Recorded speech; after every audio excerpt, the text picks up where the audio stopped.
అందరికీ నమస్కారం. ఈరోజు నందమూరి కుటుంబానికి చెందినటువంటి ఇంకొక తరం తెలుగు చలనచిత్ర రంగంలోకి కాలుపెట్టింది. సాధారణంగా కళాకారుడంటే తపస్వి కింద లెక్క. ఎంతో తపస్సు చేసి అంకిత భావంతో పనిచేసిన తర్వాత తెలుగు కళామ తల్లి ఆశీర్వాదం ఉంటే ఉన్నత శిఖరాల్ని అధిరోహించేటువంటి అవకాశం ఆ కళాకారుడికి ఉంటుంది. ఆ కళ ఏదైనా కావచ్చు, నటన కావచ్చు, సంగీతం కావచ్చు, నృత్యం కావచ్చు, శిల్పకళ కావచ్చు, చిత్రలేఖనం కావచ్చు, ఏదైనా సరే.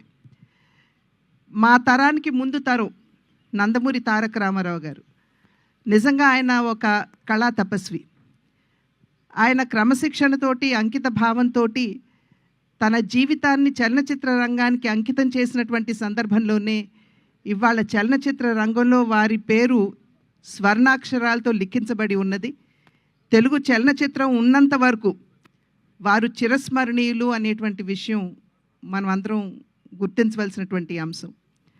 ఆ తర్వాతి తరానికి వచ్చేటప్పటికి నందమూరి బాలకృష్ణ, నందమూరి హరికృష్ణ గారు, వారిరువురు కూడా చలనచిత్ర రంగమే ఉచ్చ నిశ్వాసలుగా తెలుగు కళామ తల్లికి సేవలు అందించినటువంటి నేపథ్యంలో వారు కూడా తెలుగు చలనచిత్ర రంగంపై చెరగని ముద్ర వేసినటువంటి విషయం.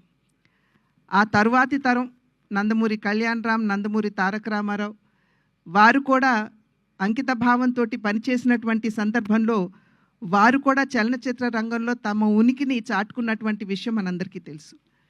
అదే విధంగా ఇప్పుడు ఆ తర్వాతి తరం నందమూరి తారక రామారావు, అంటే మేము ముద్దుగా రామ్ అని పిలుచుకునేటువంటి నందమూరి తారక రామారావు ఇవాళ చలనచిత్ర రంగ అరంగేట్రం చేయటం జరిగింది.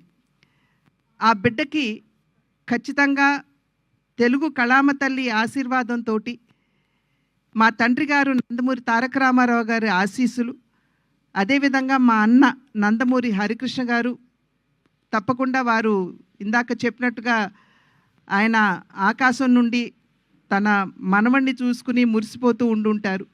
అదేవిధంగా జానకిరామ్ యొక్క ఆశీస్సులు కూడా ఖచ్చితంగా రామ్కి ఉంటాయి అని చెప్పి విశ్వసిస్తూ, మా అందరి ఆశీస్సులు కూడా ఎప్పుడూ కూడా అతనికి ఉంటాయి అని చెప్పి తెలియజేసుకుంటున్నాను.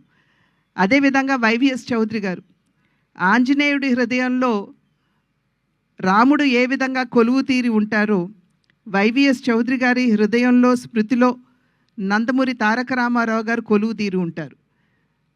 ఆ నందమూరి తారక రామారావు గారి పట్ల వారికి ఉన్నటువంటి పూజ్యభావాన్ని తెలియజేసుకుంటూనే ఎన్టీఆర్ అనేటువంటి బ్యానర్ తోటి, అంటే న్యూ టాలెంట్ రోర్స్ అనేటువంటి బ్యానర్ తోటి వారు ముందుకు రావడం, దానిలో నందమూరి తారక రామారావు అంటే రామ్ని వారు పరిచయం చేయడం, ఈ కార్యక్రమానికి వెన్నంటి తన సహకారాన్ని అందిస్తున్నటువంటి యలమంచి గీత గారికి కూడా నా యొక్క అభినందనలు తెలియజేసుకుంటూ, శుభాకాంక్షలు తెలియజేసుకుంటూ, ఖచ్చితంగా ఈ సినిమా అద్భుతంగా రాణించాలి అని చెప్పి ఆ భగవంతుడిని ప్రార్థిస్తూ, రామ్కి మా ఆశీస్సులు ఎల్లప్పుడూ ఉంటాయి అని చెప్పి తెలియజేసుకుంటున్నాను.